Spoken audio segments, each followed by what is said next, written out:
It was supposed to be one night. Just one night under their roof, after years of swallowing pride and pretending the past didn't exist.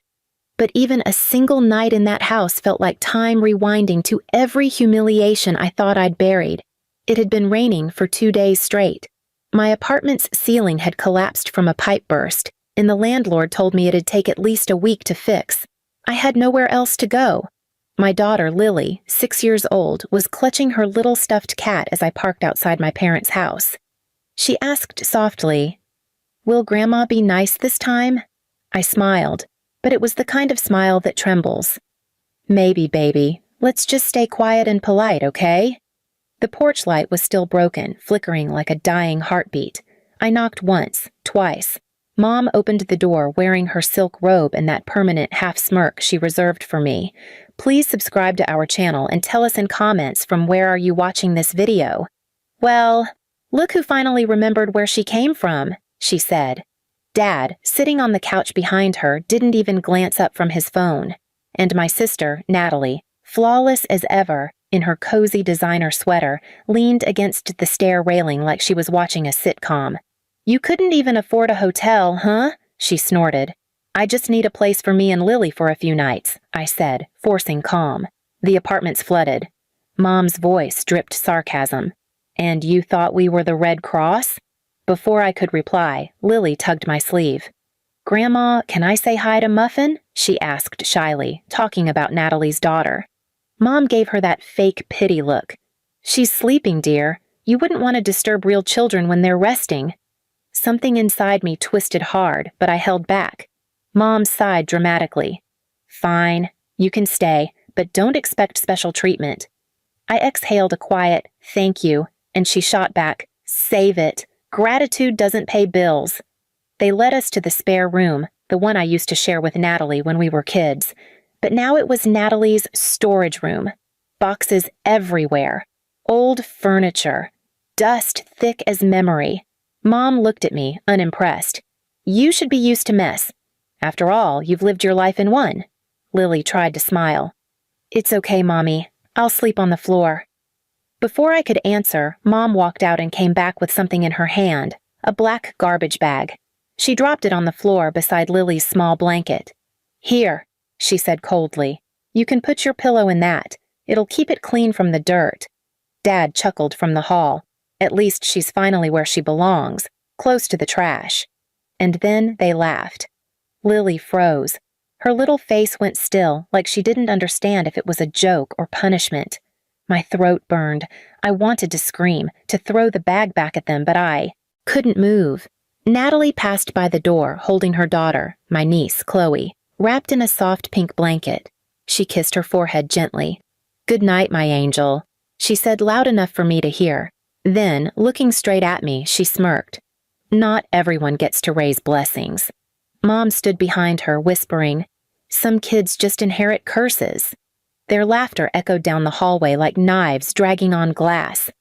That night, Lily curled up beside me on the dusty carpet. I covered her with my jacket. I could hear Chloe giggling upstairs, being tucked into bed with lullabies and warmth, while my child lay on the floor, next to a garbage bag.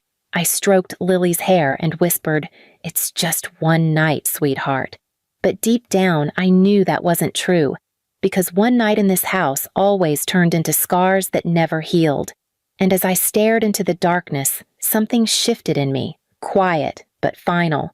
I realized this wasn't just about finding shelter. It was about seeing the truth one last time and deciding what to do with it. Lily whispered in her half-sleep, "Mommy, am I trash?" I froze. Tears filled my eyes, but I didn't let her see them. "No, baby. You're everything good they'll never understand." The rain outside grew heavier, slapping against the windows, and every drop felt like a countdown. I lay there awake the whole night, staring at that black bag. And by morning, I knew. This wasn't the night I came home. It was the night I started building the life they'd one day beg to enter. The next morning, sunlight leaked weakly through the curtains, turning the dust floating in the air into gold flecks. It would have looked beautiful anywhere else. But in that room, it just illuminated the ugliness we'd been forced to sleep in. I woke up stiff, my arm numb where Lily had been clutching me all night. She was still asleep, small fingers holding my jacket like it was armor. Her cheek rested against the carpet, red from the rough texture. The door creaked open and Mom's voice sliced through the silence. "Still lying around? I thought mothers were supposed to set examples." I blinked, trying to find words that wouldn't get twisted against me. "It's only 7 a.m., I murmured. "She's tired." "She's spoiled," Mom replied flatly, stepping inside. "When we were young, we didn't sleep in. We earned our keep." Behind her, Natalie appeared, her hair wrapped in a towel, sipping coffee from one of Mom's fancy mugs, the kind I was never allowed to touch growing up. "She looks like she's been crying all night," Natalie said, eyeing me with fake concern. "Guess the floor's not soft enough for her standards," Mom sneered. Lily stirred, rubbing her eyes. "Good morning, Grandma." Mom didn't reply. She just looked down at her, then at me. "If you're staying here, you'll help clean up. The kitchen's a mess from last night. Natalie's husband's family might visit later, and we can't have the house looking like you live here." I wanted to tell her no, that I wasn't her maid, that I had a job. A real job that kept food on our table, even if it wasn't glamorous. But Lily's little hand found mine, and I swallowed my pride again. "Fine." As I walked toward the kitchen, I could hear Natalie talking loud enough for me to catch it. "You can take the girl to the backyard later. Chloe doesn't like noise while she studies." The girl? My daughter, as if she was a guest in her own bloodline. The kitchen sink was piled high. Grease, crumbs, broken plates from the night before.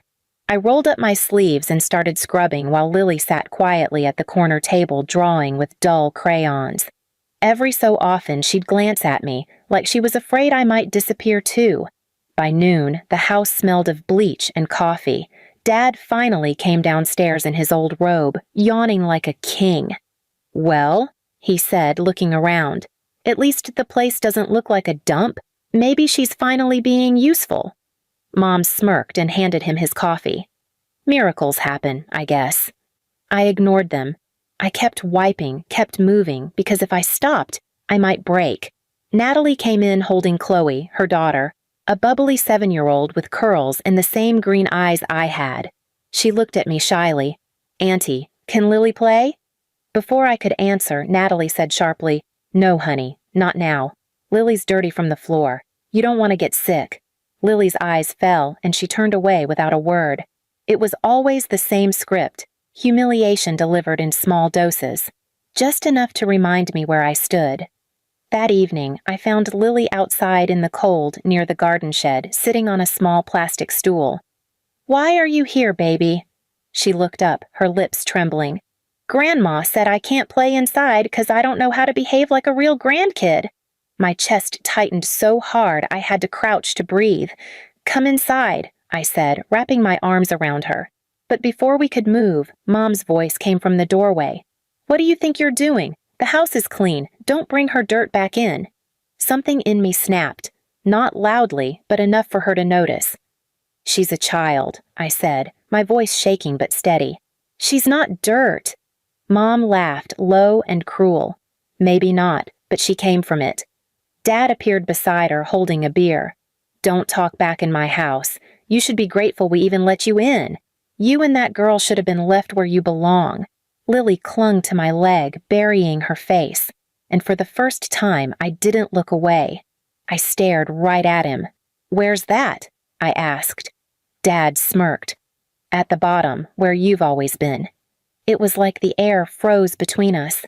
Mom smiled that wicked smile again. "You see, Natalie knows her place. She doesn't argue. She gives us respect." "You mean obedience," I said quietly. Her face hardened. "Call it what you want. She's successful. You're not." I wanted to scream, but Lily was shaking beside me, and I knew if I gave in, they'd use it as proof I was unstable. That's what they always wanted. Control. That night, I tucked Lily in on the carpet again. She whispered, "Mommy, why don't they like us?" I brushed her hair gently. "Because some people only love what makes them look good." She nodded sleepily. "Then We'll just be good to each other, right? Her innocence crushed me. Always, baby. When she fell asleep, I sat by the window, staring at that same garbage bag. And then I noticed something. It wasn't empty anymore. There were old toys, rags, and scraps stuffed inside it. Mom had dumped her trash in it right where Lily slept. That was it. No more crying, no more hoping they'd change. I got up quietly, opened the closet, and pulled out my duffel bag again. But this time, I wasn't packing clothes. I was taking pictures, every cruel thing they'd left behind, every symbol of how little they cared. The ripped blanket, the garbage bag, the bruised words that hung in the air. By morning, I had a plan. They didn't know that while they laughed at me, I'd been working on something. For years, I'd been writing about family psychology and generational abuse for a small online publication. No one knew the articles were mine. I wrote under a pen name. My readers called me the healer. And now I was about to tell one more story. This one, mine. The next day, I told Mom and Dad we were leaving early. We found a place to stay, I said. Mom shrugged. Good. The house feels lighter without your pity act. Natalie didn't even look up from her phone. Don't forget your trash bag, she said, smirking. I smiled, for the first time in years. Don't worry, I said softly. It's staying right where it belongs. When I walked out with Lily's hand in mine, I didn't feel small anymore. I felt like someone walking out of a cage. They had no idea the next time they saw my face, it would be everywhere, but not as the broken daughter they mocked, because the truth, when it comes back home, never knocks. It breaks down the door. 2 weeks later, the storm I'd been quietly building finally arrived. Only this time, it wasn't thunder they heard.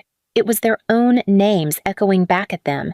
I had published the story anonymously under the same title that burned in my head every night. The family that gave their grandchild a garbage bag to sleep in. It wasn't dramatic. It wasn't slander. It was simply the truth. Word for word, the things they said, the things they did, the laughter that still rang in my daughter's ears. Within days, the article spread. My editor called me at midnight. It's viral, she whispered. People can't stop sharing it. Thousands of comments, support groups forming, donations for single mothers. Everyone's talking about it.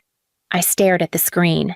Comments pouring in. People recognizing themselves in the words I'd written. Mothers, daughters, sons. They called me brave, but all I felt was peace. A week later, my sister Natalie showed up at my new apartment. She looked smaller somehow, like her perfect life had cracked. Mom's furious, she said, voice trembling. Dad hasn't left the house. People know, they're asking questions. Why would you do this to us? I met her eyes. I didn't do anything to you. I just stopped covering up what you did. She swallowed hard. They're embarrassed. Good, I said softly. Maybe embarrassment will teach them what empathy never could. She stared at me, then said quietly, You've changed. I finally started over, I replied. The next morning, I took Lily to the park. She ran through the grass, hair flying, laughter pure and unshaken. The sun touched her face like it was apologizing for every night she'd been made to sleep in darkness. She looked back at me, smiling. Mommy, can we stay here forever? I nodded. We already are. That night, before bed, she handed me a drawing. A little house with 2 stick figures holding hands. This one's just us, she said, because we're enough. And for the first time in my life, I believed it. Some people destroy you by making you believe you're nothing. Others build you by forcing you to start again. My parents had done both, but I was the one who finished the story. Please subscribe to our channel and tell us in comments from where are you watching this video.